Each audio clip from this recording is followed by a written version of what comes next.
Perasaan kau apa ni kalau kau buat kereta tak ada aircon? Panas lah, marah lah. Ha? Marah lah. Kan? Kalau hujan tak ada aircon, tak apa ke panas tak ada aircon tak apa? Panas tak ada aircon tak apa. Panas tak ada aircon tak apa? Ha. Ya ke? Hujan mana boleh tak ada aircon. Tapi kau tak ada aircon panas, kau tak panas ke kau? Panas. Habis tak panas ke? Panas. Kan? Sebenarnya tak boleh, dulu tak ada tak panas tak boleh, tak ada aircon. Hujan pun tak ada aircon pun tak boleh. Betul tak? Tapi panas okey lagi lah masa berjalan kan. Hasil lah boleh kata orang cakap apa? Angin luar kan. Tak tingkap. Tapi dapat time-time jam, tak bericap kau. Tengok sini. Macam cakap sebelum ni memang kena dengan promosi kita buat kali ni Zirul. Memang betul-betul ngam kena dengan orang ni. Promosi flushing aircon dengan promosi suspension. Aircon ni lagi nak raya ni kan. Cuaca tak menentu. Sekejap hujan, sekejap panas ni. Jadi untuk korang tu yang ada masalah aircon, buat checking lah.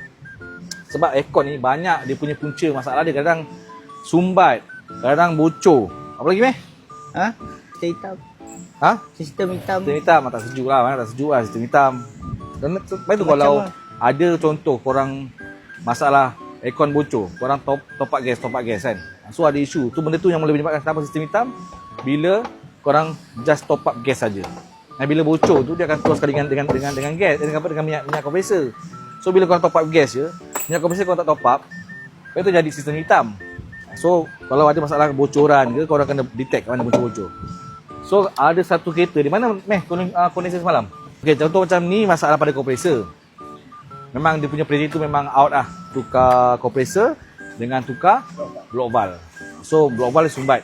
Biasa kita dapat isu memang kebanyakan kereta kadang aircon tak sejuk sebab apa? Block valve selalu sumbat. So ada part banyak dalam sistem aircon ni, ada banyak part yang boleh menyumbatkan sistem aircon tu.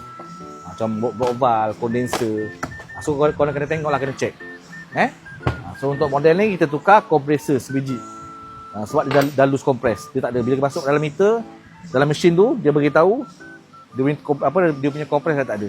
So kita tukar dengan dia punya kompresor baru. Aku rindu. Tukar dengan block valve. Block valve sumbat. So ada isu, selalu block valve ada isu juga. Satu lagi isu yang kita hadap adalah masalah semalam, sebiji kita lagi, masalah kebocoran pada kondenser. Yang Bocor-bocor. tengok. Share sikit meh. Ni. Bila kalau bocor, korang boleh tengok ni ada kesan-kesan minyak tau. Minyak ni menandakan korang punya ada kebocoran. So yang kenapa minyak ni ada? Ini adalah minyak kompresor. Sebab itu korang kena bila bocor, korang jangan top up gas je. Korang kena top up sekali dengan minyak kompresor tu. Supaya tak jadi sistem hitam. So untuk aircon, kita dah cakap ada beberapa isu yang korang kena checking lah. Flushing ni salah satu maintenance untuk ketahanan sistem aircon korang. Okay. So ingat, dapatkan promosi kita macam biasa. Jangan lupa like, follow, komen dan share.